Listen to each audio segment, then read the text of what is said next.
So coming back to what I was saying earlier about my little drawing, oftentimes that, again, is usually the easiest way. And when I draw my little tumor cell, I'll usually show the certain protein that may be of interest or the mutation that may be of interest, and say, this is essentially what turns that copy machine on and keeps it running, spitting out more copies of that tumor.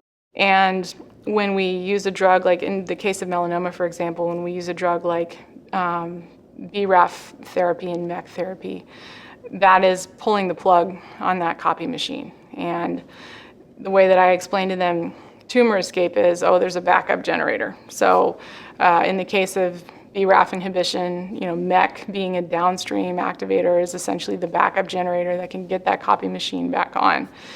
And usually that is a way that it helps them also understand, okay, so this is working just on the cancer. And I think that also helps them understand the difference between targeted therapy and chemo, because chemo affects all cells and targeted therapy is really just intended to affect the cancer cells.